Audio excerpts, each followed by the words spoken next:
CP Cherthala മണ്ഡലം സമ്മേളനങ്ങൾക്ക് തുടക്കമായി. CP സംസ്ഥാന സെക്രട്ടറി ബിനോയ് വിശ്വം ഉദ്ഘാടനം ചെയ്തു. കലുഷിതമായ കാലത്ത് ജനങ്ങളുടെ പ്രതീക്ഷയും വിശ്വാസവും ഇടതുമുന്നണിയിലാണെന്നും മുന്നണിക്കുള്ളിൽ നിന്നുള്ള CPI വിമർശനങ്ങൾ LDFനെ ശക്തിപ്പെടുത്താൻ ലക്ഷ്യമിട്ടുള്ളത് മാത്രമാണെന്നും സംസ്ഥാന സെക്രട്ടറി ബിനോയ് വിശ്വം പറഞ്ഞു. CPI ചേർത്തല മണ്ഡലം സമ്മേളനം ഉദ്ഘാടനം ചെയ്യുകയായിരുന്നു അദ്ദേഹം. മുതിർന്ന നേതാവ് KK സിദ്ധാർത്ഥൻ പതാക ഉയർത്തി. AP പ്രകാശൻ അധ്യക്ഷത വഹിച്ചു. മന്ത്രി P Prasad, TJ Angelos, PV Sathyaneshan, S Solomon, TT Jismon, G Krishnaprasad, MK ഉത്തമൻ, NS ശിവപ്രസാദ്, CA അരുൺകുമാർ തുടങ്ങിയവർ സംസാരിച്ചു. മണ്ഡലം സെക്രട്ടറി MC സിദ്ധാർത്ഥൻ പ്രവർത്തന റിപ്പോർട്ടും K ഉമയാഷൻ രാഷ്ട്രീയ റിപ്പോർട്ടും അവതരിപ്പിച്ചു.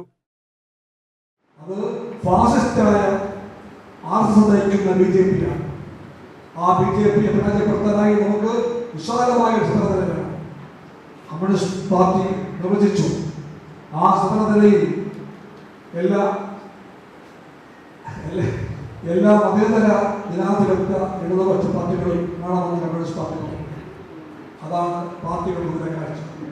ഈ പാർട്ടി രാഷ്ട്രീയമായ ശരിയുടെ പാർട്ടിയാണ്.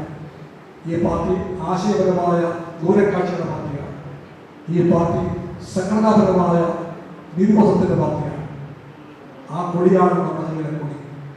ആ കൊടി ഉയർത്തിപ്പിടിക്കാൻ വേണ്ടിയുള്ള പോരാട്ടങ്ങളിൽ രാജ്യം മറക്കാത്ത മാത്രയ ഫലത്തിന്റെ പ്രതിയായിരുന്നു മലയാളികളും നമുക്കറിയാം.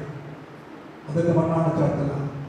ആ ചേർത്തലിലെ കമ്മ്യൂണിസ്റ്റുകാർ ഈ പാഠങ്ങൾ ഉൾക്കൊണ്ടുകൊണ്ട് ഇന്ത്യൻ രാഷ്ട്രീയത്തിൽ കമ്മ്യൂണിസ്റ്റ് പാർട്ടിക്ക് ഇന്നുള്ളതിനേക്കാളും വലിയ പങ്കുവഹിക്കാൻ കെൽപ്പുള്ള പാർട്ടിയെ മാറ്റാൻ കേരളത്തിന്റെ രാഷ്ട്രീയത്തിൽ മഹത്തായ സ്ഥാനമുള്ള LDF രാഷ്ട്രീയത്തിന്റെ എല്ലാ കരുത്തും എല്ലാ ശരിയും ഇനിയും ശക്തിപ്പെടുത്താൻ വേണ്ടി നാം ചിലപ്പോൾ വിമർശിക്കാറുണ്ട്. LDF രാഷ്ട്രീയത്തിലെ എല്ലാ LDFന്റെ ചില ഉള്ളടക്കത്തെ വിമർശിക്കാറുണ്ട്. CPIക്ക് വേണ്ടി നമുക്കെല്ലാം ചേർന്ന് പറയണം, വിമർശനങ്ങളെല്ലാം LDFനെ ശക്തിപ്പെടുത്താൻ വേണ്ടിയാണ്, ദുർബലപ്പെടുത്താൻ വേണ്ടിയല്ല. LDF ശക്തിപ്പെട്ടതിൽ അതിന്റെ വർഗപരമായ രാഷ്ട്രീയമായ ലക്ഷ്യങ്ങളെ പറ്റിയുള്ള ബോധ്യം ഉൾക്കൊണ്ടുകൊണ്ട് LDF മുന്നോട്ട് പോയിരിക്കും. ഇന്നത്തെ ഇന്ത്യയിലും കേരളത്തിലും LDF അല്ലാതെ മറ്റ് രാഷ്ട്രീയ പോംവഴി നമുക്കില്ല.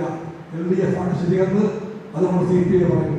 ആ LDF ശക്തിപ്പെടുത്താൻ വേണ്ടി കമ്മ്യൂണിസ്റ്റ് പാർട്ടി എല്ലാ പങ്കും നിറവേറ്റും.